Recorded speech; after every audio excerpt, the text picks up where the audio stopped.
آج کی ویڈیو میں ہم بات کریں گے دی اکانومسٹ میگزین کی اس تہلکہ خیز رپورٹ پر، جس نے عمران خان، بشرا بی بی اور پاکستانی سیاست کے حوالے سے کئی نئے سوالات کھڑے کر دیے ہیں۔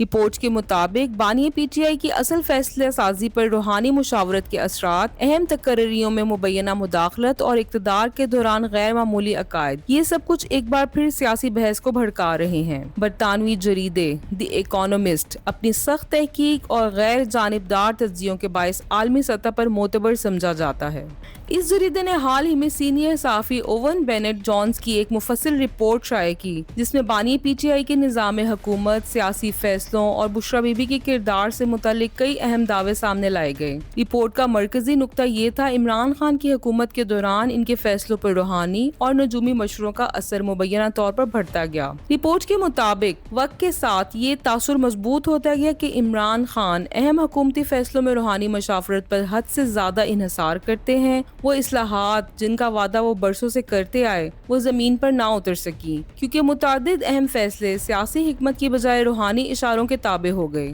رپورٹ میں یہ دعویٰ بھی شامل ہے کہ بشرا بی بی حکومتی معاملات اور اہم تقرریوں پہ اثر انداز ہونے کی کوشش کرتی تھی اور کئی مواقع پر ان کی رائے کو حرف آخر سمجھا جاتا تھا۔ اکانومسٹ کی رپورٹ میں ایک اور سنجیدہ دعویٰ بھی کیا گیا کہ حساس اداروں کے چند اہلکار مبینہ طور پر معلومات براہ راست بشرا بی بی تک پہنچاتے تھے۔ اگرچہ یہ دعوے تصدیق شدہ نہیں، مگر جب ایسے الزامات عالمی سطح کے جریدے میں شائع ہوں تو ملکی سیاست میں بحث چھڑ جانا فطری ہے کہ آیا واقعی حکومتی ڈھانچے پر غیر رسمی اثرات موجود تھے یا نہیں۔ رپورٹ نے عمران خان اور بشرا بی بی کی شادی کے پس منظر اور شادی سے قبل ہونے والی روحانی رہنمائی پر بھی روشنی ڈالی۔ دعویٰ کیا گیا کہ بشرا بی بی نے عمران خان سے کہا تھا کہ اگر وہ ان سے نکاح کر لیں تو وہ اقتدار ان کے لیے آسان ہو جائے گا۔ عمران خان نے ہمیشہ کہا کہ ان کا تعلق روحانی رہنمائی تک محدود تھا، لیکن رپورٹ کے مطابق شادی کے بعد نجومی اور روحانی مشوروں میں غیر معمولی اضافہ دیکھنے میں آیا۔ رپورٹ میں بانی پی ٹی آئی کے ایک سابق ساتھی کے حوالے سے یہ مبینہ دعویٰ بھی شامل ہے کہ بشرا بی بی کالا جادو کرتی تھی اور مختلف رسومات کے لیے ملازمین کے ذریعے کالے جانور کا سر منگوایا جاتا تھا۔ یہ دعوے انتہائی سنسنی خیز اور غیر مصدقہ ہیں، مگر رپورٹ کے مطابق پارٹی کے اندرونی حلقوں میں اس قسم کی باتیں پہلے بھی گردش کرتی رہی ہیں، حتیٰ کہ یہاں تک کہا گیا ہے کہ بعض اوقات سرکاری طیارے بشرا بی بی کی اجازت کے بغیر اڑان نہیں بھرتے تھے۔ مزید دعویٰ کیا گیا ہے کہ بشرا بی بی نہ صرف گھرانے کے اندر بلکہ اعلیٰ سطح کی ملاقاتوں تک میں شریک رہتی تھی اور بعض مواقع پر حکومتی امور میں براہ راست مداخلت کرتی تھیں۔ رپورٹ میں یہ بھی کہا گیا جب ایک اہم خفیہ ادارے کے سربراہ نے مبینہ کرپشن سے متعلق رپورٹ سامنے لانے کی کوشش کی تو عمران خان نے انہیں عہدے سے ہٹا دیا۔ اکانومسٹ کے مطابق عمران خان نے حکومت سے پہلے بڑے بڑے وعدے کیے، کرپشن کے خاتمے، میرٹ، قانون کی بالادستی اور گورننس کے حوالے سے، لیکن رپورٹ یہ کہتی ہے کہ وہ اکثر وعدے عملی صورتحال میں پورے نہ ہو سکے اور الٹا کرپشن کے کیسز منظر عام پر آئے، جنہوں نے ان کی صاف شفاف امیج کو نقصان پہنچایا۔ حتیٰ کہ رپورٹ میں انہیں ایک مضبوط ادارہ چلانے والے لیڈر کی بجائے ایک کلٹ لیڈر کے طور پر بیان کیا گیا۔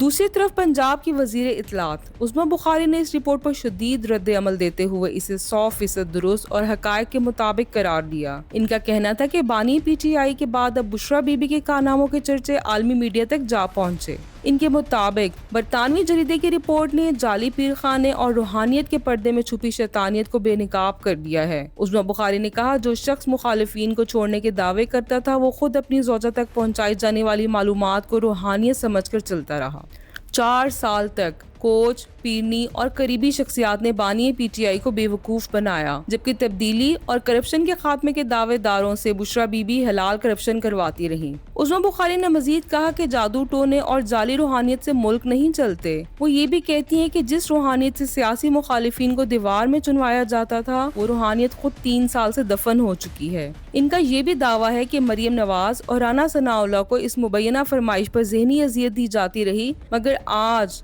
مریم نواز کی حکومت میں بشرا بی بی کو جیل میں B کلاس کی مکمل سہولیات فراہم کی جا رہی ہیں اور یہی ظرف کا فرق ہے۔ یہ پوری کہانی ایک ایسے باپ کی یاد دہانی ہے جس میں سیاست، طاقت، مذہب، روحانیت اور ذاتی اثر و رسوخ سب کچھ ایک دوسرے میں گھل مل جاتا ہے، اور آج ایک بار پھر اس بحث نے پورے ملک کو جھنجھوڑ کر رکھ دیا ہے۔